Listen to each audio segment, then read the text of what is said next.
Hola, ¿cómo te va? Mi nombre es Adrián y bueno, continuamos con esta serie que se llama En casa con Jesús. Para empezar te voy a contar una historia. Joe Wilson viajaba hacia el oeste de los Estados Unidos para encontrarse con su novia. A su llegada a una pequeña ciudad es confundido con un secuestrador y encerrado en la comisaría. La misma es rodeada por la gente del pueblo que desea entrar y hacer justicia por mano propia. Mirá, estaba todo tan caldeado que cuando el comisario llama al gobernador para pedirle que mande refuerzos, este le dice que no va a poner en riesgo su capital político para defender a alguien que seguramente es culpable. El resumen sería, se cometió un delito, no sabemos quién lo hizo, aparece un desconocido. Redondito. ¡Qué tranquilidad! Encontramos a alguien a quien echarle la culpa. Finalmente, tras un fallido intento de ingreso, la gente ya está convertida en una masa uniforme, histérica, gritona, enloquecida, que descontrolada empieza a arrojar fuego hacia el interior de la comisaría. A través de las ventanas vemos a Wilson luchando contra las llamas en la celda en la que está encerrado. Pero aunque logra escapar, es dado por muerto, ya que el incendio derriba el lugar impidiendo el rescate del cuerpo. Qué loco, ¿no? Porque cuando como personas, como grupos o como sociedad misma no encontramos respuesta a aquello que no entendemos o desconocemos, siempre recurrimos al prejuicio. ¿Y qué es el prejuicio? Según el diccionario, es una opinión preconcebida, generalmente negativa, hacia algo o alguien. Vamos de vuelta. Opinión preconcebida, generalmente negativa, hacia algo o alguien. Joe Wilson les era ajeno y lo usaron para exorcizar sus miedos, su ignorancia, su odio. ¿Sí? Ojo, para tu tranquilidad te digo que Joe Wilson es el personaje principal de la película Furia, de 1936, dirigida por Fritz Lang. Fritz Lang sabía mucho de prejuicios. En 1932 había tenido que dejar Alemania para salvar su vida por ser hijo de madre judía. A pesar de haber dirigido 18 películas mientras vivía en Alemania, entre ellas dos que aún hoy se consideran como de las mejores de la historia del cine, Lang estuvo 3 años en Estados Unidos sin poder filmar. El entorno hollywoodense lo miraba con desconfianza. Así todo, Furia fue la primera de las 22 películas que filmó en 21 años en Estados Unidos. Ahora te quiero leer una parte del capítulo 26 del libro de Mateo. Dice así, mira, empieza en el versículo 57. Arrastraron a Jesús y lo llevaron a la casa de Caifás, el sumo sacerdote. Allí se habían reunido los maestros de la ley y los ancianos líderes. Pedro estaba siguiendo a Jesús desde lejos.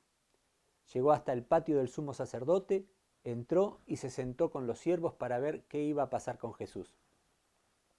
Los jefes de los sacerdotes y todo el consejo buscaban alguna prueba falsa contra Jesús para poder condenarlo a muerte.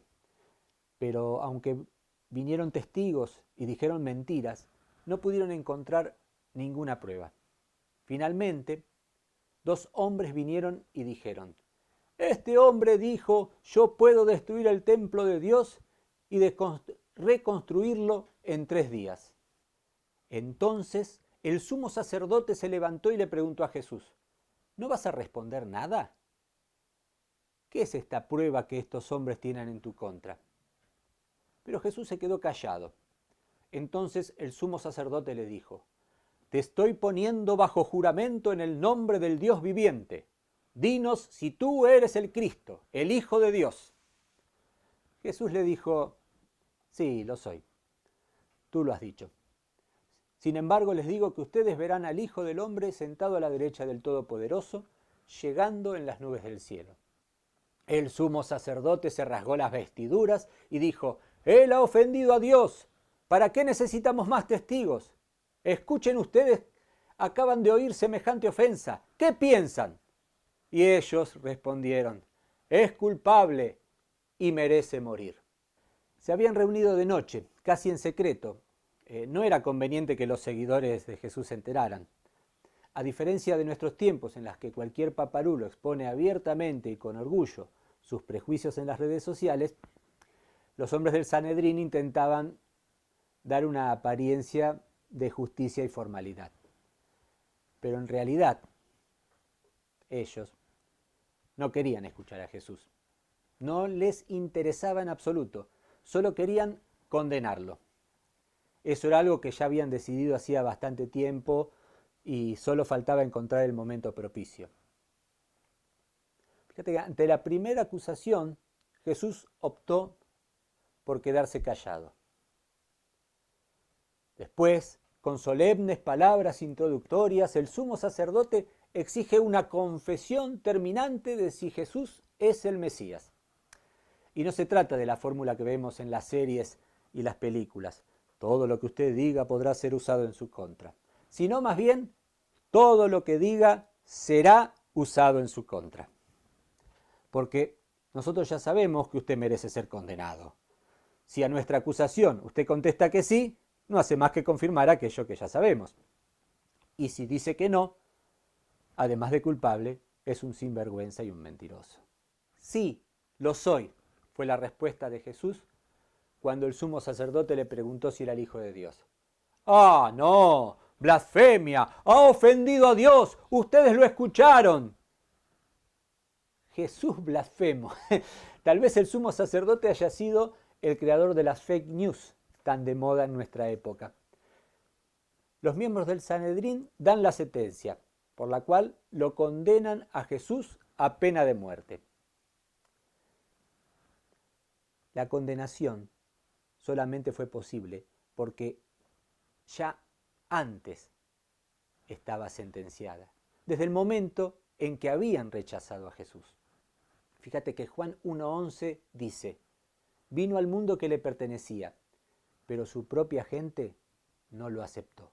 Para mis adentros me decía: qué bárbaro lo que hicieron estos tipos, no tienen perdón. Solo estaban preocupados por encontrar algo que justificara legalmente la condena que ya habían decidido mucho tiempo atrás.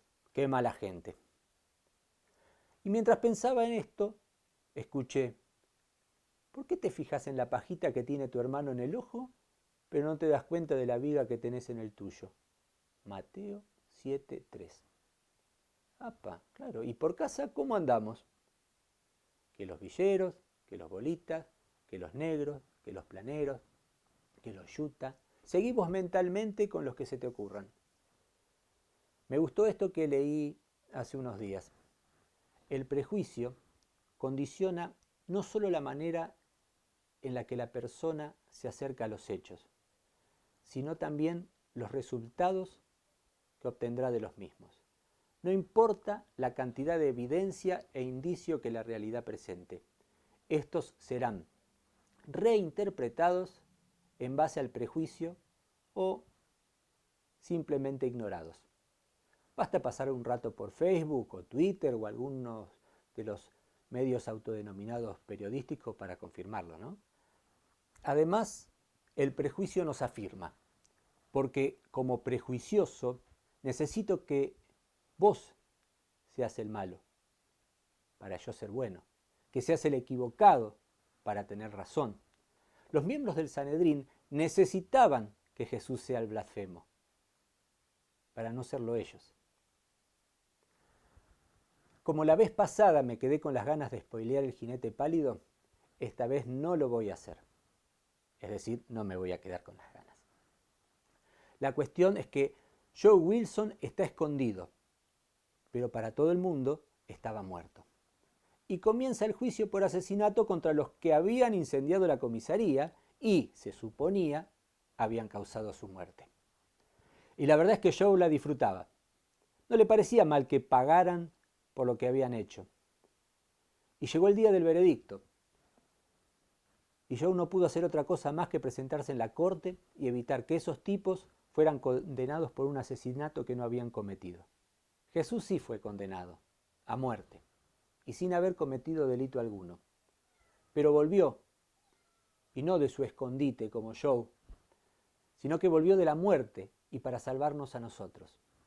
Porque, despojado de todos nuestros prejuicios, Jesús mira a cada uno de nosotros como lo que realmente somos, seres singulares, únicos e irrepetibles, con nuestros aciertos y nuestros errores. Y entonces me da por pensar que, seguramente, muchos de los tipos que estaban esa noche condenando a Jesús en algún momento de sus vidas hayan dicho: ¿cómo le erramos esa vez? O qué macana nos mandamos. Para en algún momento de sus vidas también decir: Señor, perdóname.